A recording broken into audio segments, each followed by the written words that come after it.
अखंड हिंदुस्थानचे कुलदैवत छत्रपती शिवाजी महाराज,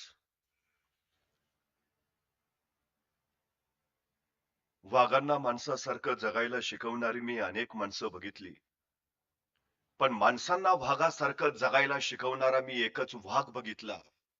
हिंदुहृदय सम्राट शिवसेना प्रमुख बाळासाहेब ठाकरे. सगळं सुरळीत चालू असताना राज्यकारभार करणं वेगळं आणि संकटांची एकामागोमाग एक मालिका कोसळत असताना धीरोदात्तपणे त्याला सामोरं जात महाराष्ट्राला सुरक्षित ठेवणं वेगळं. कोरोनाच्या कालखंडामध्ये ज्यांनी महाराष्ट्र सुरक्षित ठेवला ते महाराष्ट्राचे माजी मुख्यमंत्री तथा शिवसेना पक्षप्रमुख आदरणीय उद्धव साहेब ठाकरे, युवा सेना प्रमुख आदित्यजी ठाकरे. सिन्नर नगर परिषदेच्या प्रचार सभेच्या निमित्तानं या ठिकाणी उपस्थित असलेले लोकमान्य आणि लोकप्रिय खासदार आदरणीय राजाभाऊ वाजे, माजी आमदार वसंतभाऊ गीते, माजी महापौर विनायकजी पांडे, जिल्हा प्रमुख डीजी सूर्यवंशी, राहुलजी ताजनपुरे, राहुलजी दराडे, बाळासाहेबजी वाघ आणि या निवडणुकीत शिवसेना उद्धव बाळासाहेब ठाकरे पक्षाचे नगराध्यक्ष पदाचे उमेदवार प्रमोदजी ताता पिटू काका चोथवे, आमचे सर्व उमेदवार, राष्ट्रीय काँग्रेस आणि महाराष्ट्र नवनिर्माण सेनेचे सर्व पदाधिकारी आणि या सगळ्या उमेदवारांना आशीर्वाद देण्यासाठी उपस्थित राहिलेले आपण सर्व. सिन्नर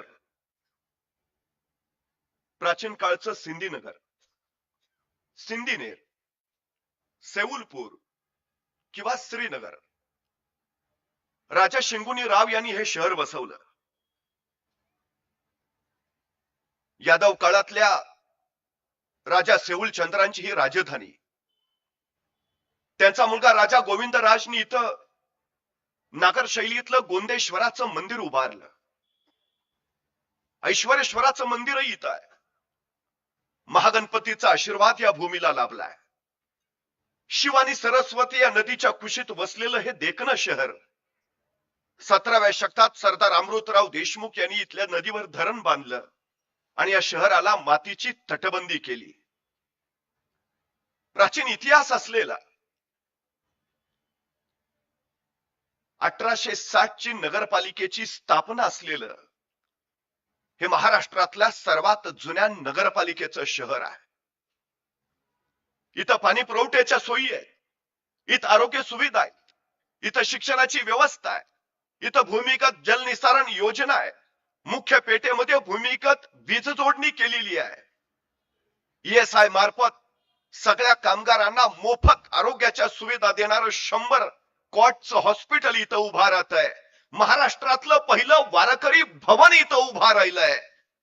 एकीकडं हे राज्य सरकार 15,000 शाळा बंद करत निघालंय आणि दुसरीकडे 17,000 नवी दारूची दुकानं उघडत निघालंय. अशा परिस्थितीमधले इथल्या तरुणांना अधिकारी बनवण्यासाठी स्वतःच्या मानधनातले पैसे खर्च करून इथल्या तरुणांसाठी अभ्यासिका इथं उभारली जातीये. कोरोनाच्या काळात इथं प्रचंड काम शिवसैनिकांनी केलं. या महामार्गावर कुठला अपघात झाला तर खासदार राजाभाऊ वाजे स्वतः धावून जातात. विकासाच्या बाबतीत हे शहर प्रगतीपथावर आहे, आणखी प्रगतीच करताय. या प्रगतीशील शहराची ही निवडणूक आहे. खर तर महाराष्ट्रामध्ये 246 नगर परिषदा आणि 42 नगरपंचायतीच्या निवडणुका होऊ घातल्या. 2 तारखेला मतदान आहे. म्हणजे एकूण महाराष्ट्रात 3,820 प्रभागामधून 6,859 नगरसेवक निवडून येतील आणि 288 नगराध्यक्ष या निवडणुकीतून निवडले जातील. पण तत्पूर्वी 21-22 तारखेला अर्ज माघारी घेण्याचा दिवस होता. या अर्ज माघारी घेण्याच्या दिवशी तब्बल अनेक उमेदवारांनी माघार घेतली आणि महाराष्ट्रात पहिल्यांदाच 103 उमेदवार बिनविरोध निवडून आले. त्यातले 100 नगरसेवक आहेत आणि 3 नगराध्यक्ष पदाचे उमेदवार आहेत. सगळ्यात महत्वाचं, जर उमेदवार बिनविरोधच निवडून येणार असतील तर लोकशाहीला महत्व काय? उमेदवार बिनविरोध निवडून येणार असतील तर जनतेच्या मताच्या अधिकाराचं काय? सगळ्यात महत्वाचा विषय असा आहे, लोकशाहीचा आत्मा म्हणून आम्ही निवडणुकांकडे पाहतो. जनतेनं आपण लोकप्रतिनिधी निवडणुकाच्या माध्यमानं निवडून द्यावा अशी ही लोकशाहीची व्यवस्था आहे. पण जर माणसं बिनविरोधच निवडून येत असतील तर त्या लोकशाहीचा नेमका उपयोग काय आणि जनतेच्या मताच्या अधिकाराचं काय, हा सगळ्यात महत्वाचा प्रश्न निर्माण होतोय.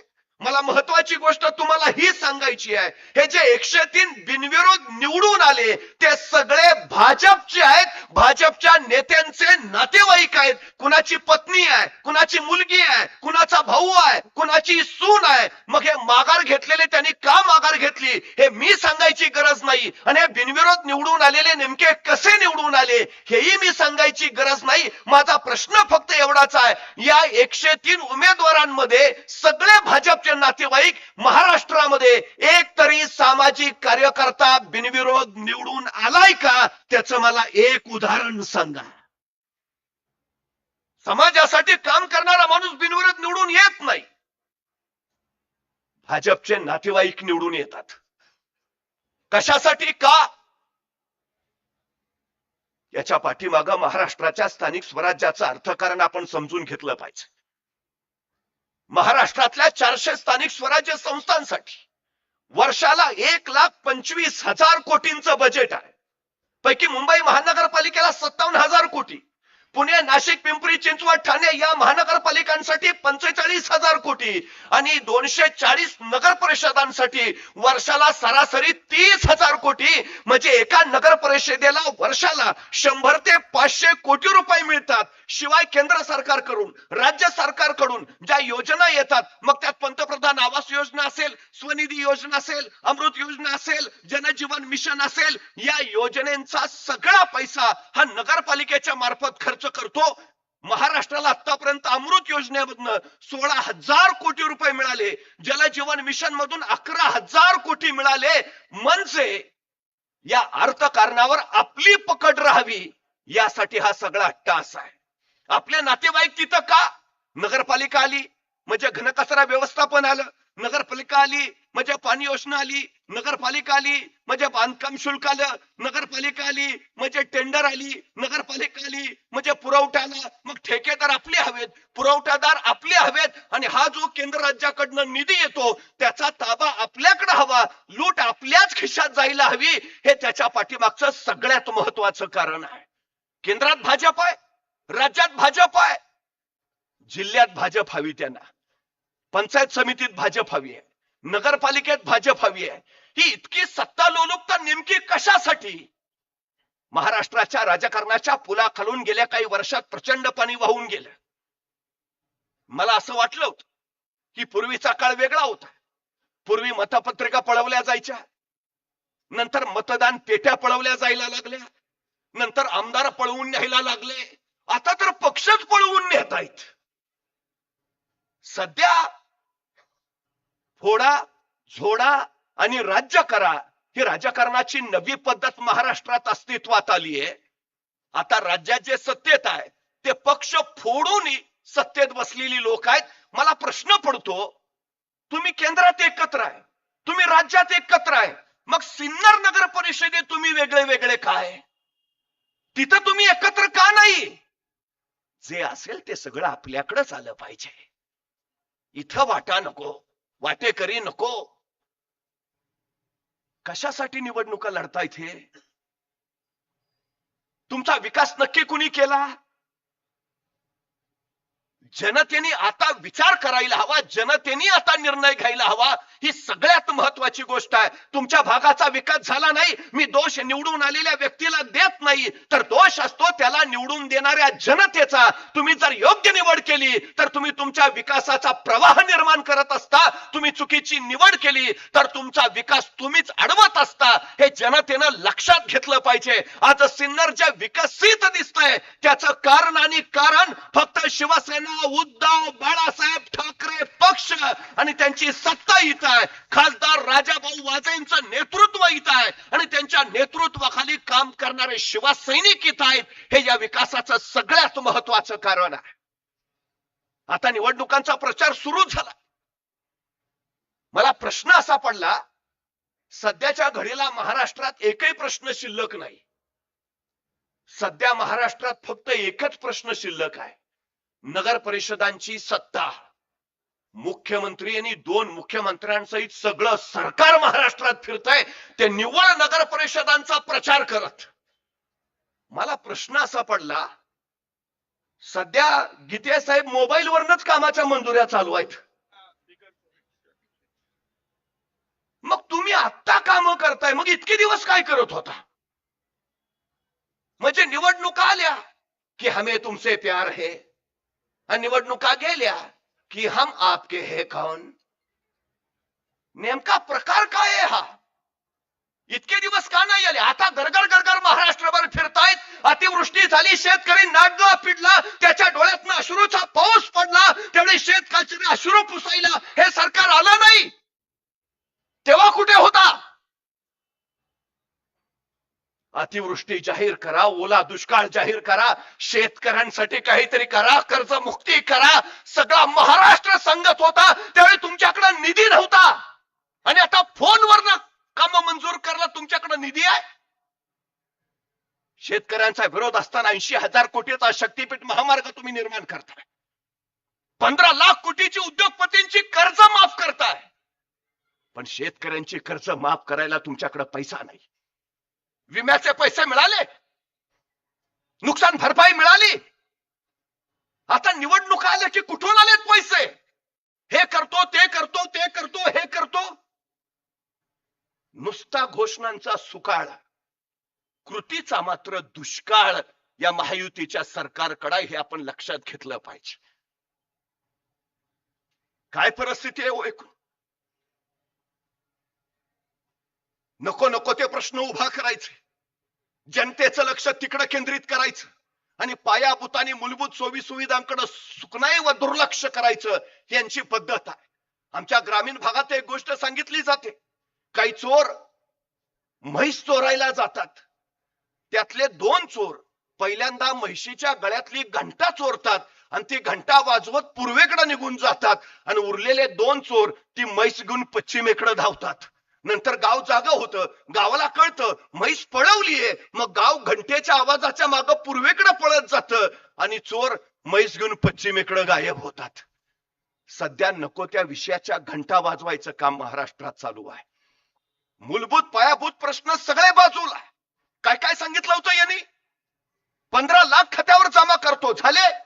2 कोटी रोजगार निर्माण करतो, मिळाला. पक्की घरं बांधून देतो, झाली.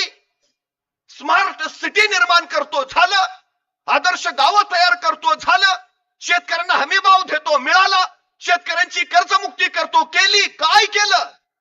काय झालं मेक इन इंडियाचं? काय झालं स्किल इंडियाचं? काय झालं डिजिटल इंडियाचं? काय झालं आत्मनिर्भर भारताचं? काय झालं 1 रुपया तुम्ही स्वयंपाकाचा गॅस देणार होता त्याचं? काही नाही, काही नाही. फक्त निवडणुका आल्या की घोषणा करायच्या, जनतेला इतर विषयात गुंतवून ठेवायचं. आमची सगळ्यात मोठी अडचण झाली ती ही, जनतेनं आता तरी योग्य निर्णय घ्यायला हवा. सगळ्यात महत्वाची गरज आहे ती. हे मोठे तयार बनवा बनवीवाली माणसं आहेत. उद्धवजी ठाकरे मुख्यमंत्री होते, तुम्ही त्यांना मुख्यमंत्री पदावरनं उतरवलत. तुम्ही उद्धवजी ठाकरेंना मुख्यमंत्री पदावरनं उतरवू शकलात, पण जनतेच्या मनातनं कसे उतरवणार? जे सांगितलं ते केलंच. पहिल्या मंत्रिमंडळाच्या बैठकीत 7-12 कोरा करायचा निर्णय घेतला. पहिल्या शेतकऱ्यांना पीक विमा मिळत होता. जे सांगितलं ते केलंच. परवा आमच्या सांगलीचा एक स्वच्छता कर्मचारी मला म्हणाला, महाराष्ट्र खरंच भाग्यवान, महाराष्ट्राला अत्यंत योग्य वेळी उद्धवजी ठाकरेंचं नेतृत्व मिळालं. कोरोनाच्या कालखंडामध्ये जर उद्धवजी ठाकरे मुख्यमंत्री नसते, महाराष्ट्राच्या रस्त्यावर माणसं मरून पडलेली तुम्हाला दिसली असती. आज उद्धवजी ठाकरेंच्या नेतृत्वाखाली आमचे खासदार काम करतायत. राजासारखं मन आणि मनासारखा राजा, खासदार राजा भाऊ वाजे. तुमचा विश्वास आहे, त्या विश्वासाच्या बळावर ही विकासाची गंगा इथं प्रवाहित होतीये. हिंदुहृदय सम्राट शिवसेना प्रमुख बाळासाहेब ठाकरेंनी आम्हाला सांगितलं, जे करणार आहे ते बोला आणि जे बोलाल ते करा. राजाभाऊ वाजेने आतापर्यंत जे जे सांगितलंय ते केलंय आणि जे केलंय तेच सांगितलंय. उगाच बाकीच्या गोष्टी नाहीत, अजिबात नाहीत. यांच्यासारखा गोलमाल नाही. निवडणूक आल्या की यांचा गोलमाल चालू होतो. बघा ना, शिवसेना फुटली, तळ फुटणाऱ्याने काय सांगितलं? राष्ट्रवादी आम्हाला निधी देत नाही म्हणून आम्ही फुटलो. आणि आता कुणाच्या मांडीला मांडी लावून राज्यात सत्तेत बसलेत? शिवसेना काँग्रेस सोबत गेली, आम्ही हिंदुत्वासाठी बाहेर पडलो. या नगर परिषदांमध्ये फुटणाऱ्यांची युती कुणाबरोबर आहे बघा. आता तुम्हाला चालते काँग्रेस? बोलाची कडी, बोलाचा भात. सत्ता हवी आहे, बस. ही सत्ता लोलुपता हवी आहे, बाकी काही नाही. शिवसेना सत्ता हवी आहे म्हणून भांडत नाही, लोकांचा विकास करायचंय म्हणून भांडतीये, लोकांचे प्रश्न सोडवायचे म्हणून भांडतीये. आम्हाला या गोष्टी आता नीट लक्षात घेता यायला हव्यात. निवडणुका आल्या की लाडकी बहीण योजना होती. महाराष्ट्राला लाडकी बहीण योजनेची नव्हे, सुरक्षित बहीण योजनेची सध्या गरज आहे. काय अवस्था आहे आज? 42% मुलं बेरोजगार म्हणून हिंडतायत. उद्योग तुम्ही सगळे गुजरातला घेऊन गेला. किती उद्योग नवीन आले, किती मुलांसाठी नोकऱ्या तयार झाल्या, किती रोजगार निर्माण झाला. सिन्नर हे विणकामाचं केंद्र होतं. इथं विडी वाळण्याचा मोठा उद्योग चालायचा. आर्थिक क्षेत्र विकसित म्हणून केलं. उद्योग नगरी आज झाली, औद्योगिक वसाहत राजाभाऊ वाजेंच्या प्रयत्नाने आता ती विकसित होतीये. रोजगाराचं काम इथं केलं जात आहे. बोलणं नाही जात नुसतं. ह्यांच्या गोष्टीच वेगळ्या. आता निवडणुका आल्या की येतील, प्रचार सभेत काही काही सांगतील. मी परवा पुण्यात होतो, भाजी मंडईत. ड्रायव्हरला सांगितलं गाडी आत लाव, आणि मी भाजी मंडईत बाहेर उभा राहिलो. तेवढ्यात माझं लक्ष तिथं उभा असणाऱ्या गजरेवाल्याकडे गेलं. त्याचं गजरा विकण्याचं कौशल्यच विलक्षण होतं. तो आल्या गेल्या महिलांकडे बघायचा आणि म्हणायचा, ओ ताई गजरा घ्या, 1 महिना सुकणार नाही. ओ ताई गजरा घ्या, 1 महिना सुकणार नाही. अहो, गजरा न घालणाऱ्या महिलाही वळूवळू बघायला लागल्या. असला कसला गजरा 1 महिना सुकणार नाही? 15 मिनिटात तिची पाठी रिकामी झाली. मलाही कौतुक वाटलं. ताई गजरा घ्या, 1 महिना सुकणार नाही. सरळ गजरे विकले गेले. तेवढ्या त्याच्या समोरून एक मॅडम चालल्या होत्या. त्या मॅडमकडे बघत तो म्हणाला, ओ मॅडम गजरा घ्या, 1 महिना सुकणार नाही. मॅडम तिथूनच वळाल्या, त्याच्याकडे बघत म्हणाल्या, हो गेल्या महिन्याचा अजून तसाच आहे. आता हे निवडणुकीच्या प्रचारात आले आणि 15 लाख देतो म्हटले की सरळ सांगा, मागच्या वेळेचे अजून तसेच आहेत.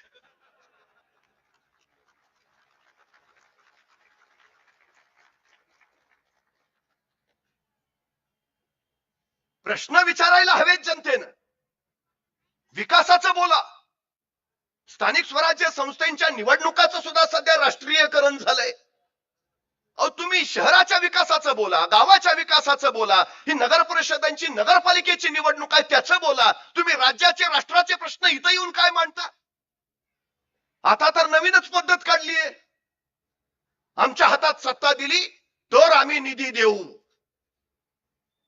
राजाभाऊ वाजेंनी सुद्धा खासदार पदाची शपथ घेताना असं सांगितलं की मी कुठल्याही नागरिकाबद्दल, स्थळाबद्दल, गावाबद्दल आकच ठेवणार नाही किंवा कुणाबद्दल ममत्व दाखवणार नाही. ज्यांनी मला मत दिलं मी त्याचाही विकास करेन, आणि ज्यांनी मला मत दिलं नाही मी त्याचाही विकास करेन. हे लोकप्रतिनिधीचं सगळ्यात मोठं काम आहे. आणि हे सांगतात आमच्याकडे सत्ता दिली तर निधी देऊ. अहो, तुम्ही काय तुमच्या खिशातला निधी देताय का? जनतेचा कष्टाचा पैसा कर म्हणून सरकारकडे जमा होतो आणि त्या कराचा पैसा लोकांच्या विकासासाठी द्यावा लागतो. तो निधी तुम्हाला मिळणारच. त्यामुळे उगाच यांच्या त्या बातांकडे लक्ष द्यायची अजिबात गरज नाही. हे पहिलं आपण लक्षात ठेवा. 106 हुतात्म्यांनी बलिदान देऊन संयुक्त महाराष्ट्र मिळवला. मला सांगा, खरंच आजचा महाराष्ट्र भावनिक दृष्ट्या आणि सामाजिक दृष्ट्या संयुक्त राहिलाय का हो? जातीपातीत भिंती उभा केल्या, भेदाभेदांच्या भिंती यांनी उभा केल्या आणि त्याच्यावर त्यांनी त्यांच्या राजकारणांच्या पोळ्या भाजल्या, लोकांची मनं दुभंगून टाकली. विकास अभंग मनाने होतो. आम्हाला त्या दिशेनं जायला हवं, त्या दिशेनं जायला हवं. सगळ्यात महत्वाची आजची जर गरज कुठली असेल ती ही आकाशगंगा, ती आकाशगंगा. आम्ही आकाशगंगेचे तुकडे केले. ती पृथ्वी, तो चंद्र, तो सूर्य, आम्ही त्यांचेही तुकडे केले. तो आशिया खंड, तो युरोप खंड, तो आफ्रिका खंड, आम्ही पृथ्वीचे तुकडे केले. त्या आशिया खंडाचे परत तुकडे, तो भारत, तो रशिया, तो जपान, परत भारताचे तुकडे केले. हे राज्य, ते राज्य, तो कर्नाटक, ते गुजरात, तो महाराष्ट्र, महाराष्ट्राचे परत तुकडे केले. तुझा जिल्हा, माझा जिल्हा, याचा जिल्हा, त्याचा जिल्हा, जिल्ह्याचे परत तुकडे केले. हा तालुका, तो तालुका, तुझा तालुका, माझा तालुका, तालुक्याचे परत तुकडे केले. तुझं गाव, माझं गाव, याचं गाव, त्याचं गाव, गावाचे परत तुकडे केले. खालची आळी, वरची आळी, तुझा पार, माझा चौक, चौकाचे परत तुकडे केले. तुझं घर, माझं घर, याचं घर, त्याचं घर, घराचे परत तुकडे केले. तुझी खोली, माझी खोली, याची खोली, त्याची खोली, खोलीचे परत तुकडे केले. हा खण, तो खण, तुझा खण, माझा खण, खणाचे परत तुकडे केले. हा दगड, तो दगड, याचा दगड, माझा दगड, दगडाचे परत तुकडे केले. हा तुकडा, हा खडा, तो खडा, हा खडा, खड्याचे परत तुकडे केले. तो कण, हा कण, हा कण, तो कण, कणाचे परत तुकडे. हा रेणू, तो रेणू, तुझा रेणू, माझा रेणू, रेणूचे परत तुकडे. हा अणू, तो अणू, तो अणू, हा अणू. जिथं अणूचा शोध लागला तिथं अणुबॉम्ब तयार झाला. जेवढे तुकड्यात जाल तेवढे विनाशाकडे जाल, आणि जेवढे पूर्णत्वाकडे याल तेवढे विकासाकडे पोहोचाल. शिवसेना, उद्धव बाळासाहेब ठाकरे पक्ष समाजाच्या पूर्णत्वाचा, देशाच्या ऐक्याचा विचार मांडताय. त्या विचारांभाऊ राजाभाऊ वाजे चाललेत. सगळ्यांना सोबत घ्या आणि सगळ्यांचा विकास, हे आमचं ध्येय. सिन्नरचा विकास त्या पद्धतीनं होतोय. सगळ्यांना सोबत घेऊन, सगळ्यांना एकत्र करून. आमची सगळ्यात महत्वाची जबाबदारी आहे ती आहे, सगळ्यात महत्वाची. सिन्नरच्या विकासाचा इतिहास ज्यावेळी लिहिला जाईल त्यावेळी शिवसेनेचं नाव पहिलं घ्यावं लागेल, घ्यावंच लागेल. इतकं काम इथं राजाभाऊ वाजेंच्या नेतृत्वाखाली झालेलं आहे. कुणी काही बोलू दे. आता सगळ्यात मोठी अडचण आता यांची तीच झालीये. परवा भाऊ भाजप नेत्याचं पोरग इतिहासात नापास झालं. भयान संतापला. ते सरळ शाळेतच गेला. म्हटला मुलगा इतिहासात नापास झालाच कसा? शिक्षकांनी त्याचा पेपरच पुढे ठेवला त्यांच्या. म्हणले बघा तुम्हीच काय लिहिलंय. मग प्रश्नपत्रिकेत प्रश्न होता, देशाला स्वातंत्र्य कधी मिळालं? मुलानं लिहिलं होतं 2014. देशात औद्योगिक क्रांती कधी झाली? मुलानं लिहिलं होतं 2014. प्रश्न होता देशात रेल्वे कधी सुरू झाली? मुलानं उत्तर लिहिलं होतं 2014. वडील असे संतापले, अरे काय लिहिलंयस तू? तसं पोरग म्हटलं बाबा तुम्हीच तर सांगता देशात 70 वर्षात काहीच झालं नाही.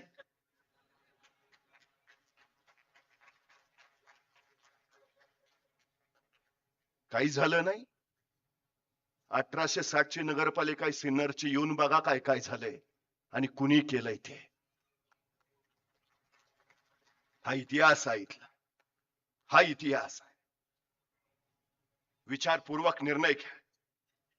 डॉक्टर बाबासाहेब आंबेडकरांनी या देशाला संविधान दिलं. प्रत्येकाला मताचा अधिकार दिला. प्रत्येकाला आपल्या मताचा तो अधिकार योग्य वापरा. इथं अंबानी असू दे नाहीतर काम करणारा मजूर असू दे, प्रत्येकाला एका मताचा अधिकार आहेच आहेच. त्या मताचा योग्य वापर करणं लोकशाहीसाठी सगळ्यात महत्वाचं आहे, सगळ्यात महत्वाचं.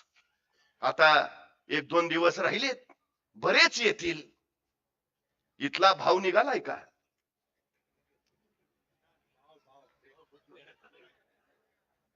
नाहीतर सध्या चर्चा चालू आहे. इथं एवढं तिथं तेवढं. एकदा ही लोक ह्यांची एका कुंभाराकडे गेली. म्हटले किती मत आहेत घरात? कुंभार म्हटला 5 मत आहेत. एक काम कर, हे 5,000 ठेव. तसा तो कुंभार, नाही नाही नाही, हे नको हे नको. अरे घे ना. नकोच. अरे मग त्यापेक्षा एक काम करा की, मला माझ्या व्यवसायासाठी एका गाढवाची गरज आहे. ह्याच्याऐवजी एक गाढव आणून दिलं तर उत्तम होईल. ते म्हणले एवढंच ना, चल देऊन टाकतो.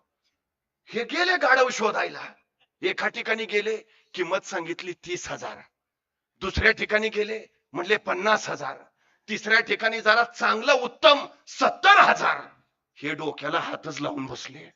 70,000. त्याच्याकडे परत आले. म्हटले हेच घे की. नाही नाही नाही, मला दिलं तर गाढव द्या. नाही रे, 70,000 ला आहे. कुंभार म्हटला गाढवाची सुद्धा किंमत 70,000 आहे.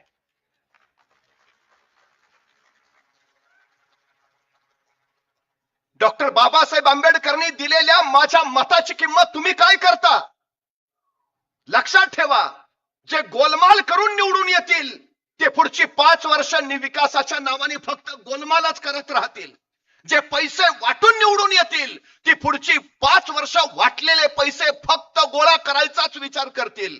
विकास हवा असेल तर स्वतःच्या खिशातले पैसे घालून विकास करणाऱ्या माणसांच्या पाठीमागे उभा राहा.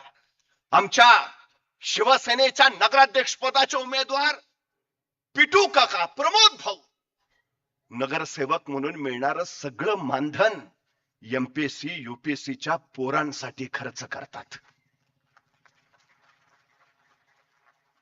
करोडो रुपयांची सिन्नर शहरात असलेली आपली जमीन राजाभाऊ वाचे यांनी जनता विद्यालयासाठी देऊन टाकली. या लोकांना घेणं माहिती नाही, या लोकांना फक्त देणं माहिती आहे. देणाऱ्यांच्या पाठीशी उभा राहा, देणाऱ्यांच्या पाठीशी. आणि एक गोष्ट लक्षात ठेवा, तुमचा नगरसेवक तुमचा प्रतिनिधी असतो, तुम्ही निवडलेला प्रतिनिधी असतो. तो योग्य असायला हवा, त्याच्याकडे दृष्टी आणि दृष्टिकोन असायला हवा, तर उद्याचा विकास तुम्हाला योग्य पद्धतीने नजरेस पडेल. नाहीतर हल्ली अवघड झाले. एक जण नगरसेवक होते, 5 वर्ष काहीच काम केलं नाही. म्हणले आता निवडणुका लागण्याची शक्यता आहे, काहीतरी काम केल्यासारखं दाखवलं पाहिजे. मग गडबडीत काहीतरी निधी कुठनं तरी आणला आणि एक वार्डात स्मशानभूमी उभारली. म्हणले आता आचारसंहिता लागायच्या आधी उद्घाटन केलं पाहिजे, नाहीतर मग श्रेय पण मिळायचं नाही. मग आचारसंहितेच्या आधी गडबड करून स्मशानभूमीचं उद्घाटनही ठेवलं, गडबडीत उद्घाटन केलं. आणि मग हे नगरसेवक महाशय उद्घाटकीय भाषणाला उभा राहिले. म्हटले इथल्या लोकांची फार गैरसोय होत होती, त्यामुळे आम्ही ही अद्ययावत स्मशानभूमी उभारलेली आहे. पावसाळ्यात लाकडं ओली असायची, जळता जळायची नाहीत, त्यासाठी आम्ही ही अद्ययावत विद्युत दाहिनी बसवलेली आहे. इथं चिखल व्हायचा, आता आम्ही फरशी लावलेली आहे. ऊन लागू नये आम्ही वरनं शेड उभारलेला आहे. स्मशानभूमी अत्यंत अद्ययावत केलेली आहे. तरी सर्व ग्रामस्थांना माझी कळकळीची आणि तळमळीची विनंती आहे, त्यांनी लवकरात लवकर या स्मशानभूमीचा लाभ घ्यावा.